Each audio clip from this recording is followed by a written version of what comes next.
on YouTube? It's your boy J-Lo back at it with another video, and today I'm going to teach you guys how to drive a manual transmission vehicle or stick, whatever you want to call it. I'm not judging you. In this video is specifically dedicated to my boy Roy Jr. 105. Shouts out to you, my boy, but he asked me to make a video on how I drive a manual vehicle. So without further ado, let's get into the video. Also, first, I'm giving you guys a verbal way of how to do it, and then I'm going to visually show you guys how to do it at the second part of the video, so just bear with me. So the obvious differences of driving a manual vehicle is obviously the shifter, and you have an extra pedal, which is your clutch pedal. So you always want to familiarize yourself with these before you even attempt to take off in the car, because if you don't understand it, then you'll more than likely fail. So for example, this is a 2006 Infiniti G35 that I'm showing you guys how to drive on, and this is a Japanese car. Always make sure you know the pattern of your shifter before you attempt to take off. So for this example, my car has 6 gears, and the gear pattern is as follows. That's first, second, third, fourth, all the way to the right. Up is fifth, all the way down is sixth.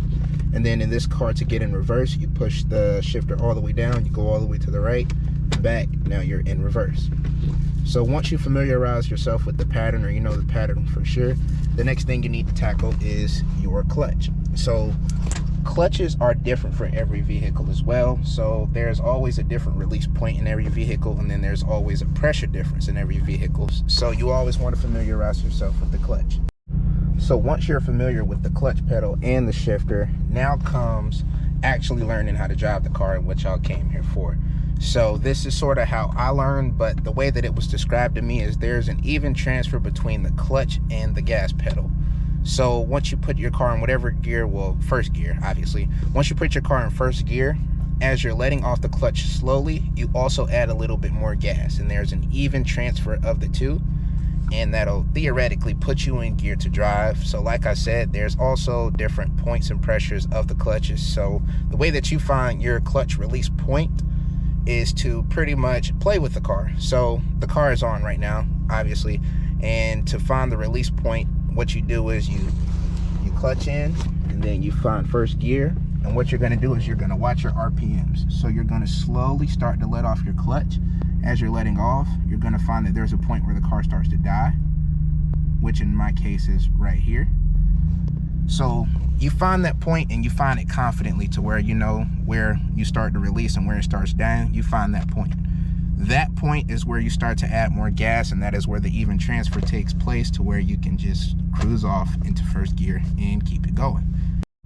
So shifting gears is pretty much the same process as getting into first gear, but you're already rolling. That is the hardest part of driving a stick, is getting out of first. Once you're rolling, the same thing takes place. So you'll clutch in, you'll select the next gear. Sometimes or another, depending on your RPM and your speed, you may have to give it a little gas before you completely let off the clutch, because if not, the car will kind of bog and screech a little bit, which I'm sure you guys have done if you're watching this video.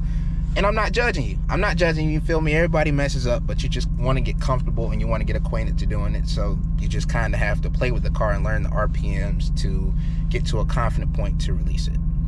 So after watching what I just recorded, I realized that I didn't really give you guys a breakdown of the RPMs. So most people go by ear when they shift, but you can also watch the RPMs. And if you're driving like locally, or, you know, stop and go traffic, you always, it's a safe rule to shift between 3,000 and 4,000 RPMs.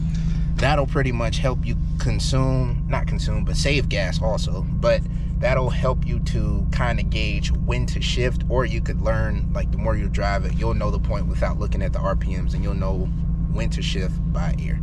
So now, since the verbal part is pretty much explained, I'm going to show you guys how to drive a stick. So as you can see, we shift camera angles just to kind of give you guys a perspective on how to do it. And the process of actually taking off is you clutch in, you select first gear, and then you let your e-brake down. Now, if you're on the incline, the car will start to roll, so don't panic. If you're panicking, you know, just pretty much put it back in neutral, press the brake down until you get confident with these next steps that I'm going to show you guys how to do. So you clutch in, you select your gear, you find that clutch release point where the car is about to die. You can find that point where the car is about to start to die. and then you give it gas, and the car will start rolling. So once you do that, I'd say do it about 4 or 5 times, or until you get confident enough to do it, you know, without messing up. Now moves on to actually driving. So I'm going to repeat the process. Clutch in, first gear, brake is already down, find that point where the car is dying, give it gas, and then you'll roll onto first gear. So once you get that confidently down, you'll find that driving the rest of this car, the rest of this process is self-explanatory. So now comes to shifting. You clutch in, you select the next gear, give it a little gas, and you keep going. I know y'all saw them almost hit me, but I ain't tripping, you feel me? Your boy got full coverage. Between 3 and 4, clutch in, next gear, let go. You get in between 3 and 4,000 again, clutch in, next gear. And it's literally that over and over. And then when you're stopping, you always make sure you clutch in before you come to a stop. That's just how I do it. You don't have to. You can downshift, but that's more advanced. We're not there yet, so that'll be a video for a different time. But you just kind of want to play with it and get familiar with the car, you feel me?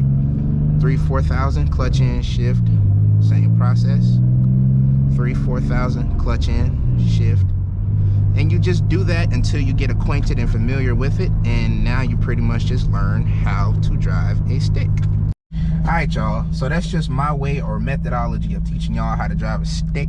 I kind of tried to do my best to go in depth, but if that's something that you didn't understand and, you know, kind of need help on, I just recommend you just play with the car. You do it until you get it. That's kind of the way I learned too. You know, my dad taught me the basics, and you just play with it until you get it, or you develop your own formula for doing it. So that's just, you know, my interpretation, my perspective. But if y'all enjoyed this video, you feel me, make sure you smack that thumbs up button, subscribe if you have not.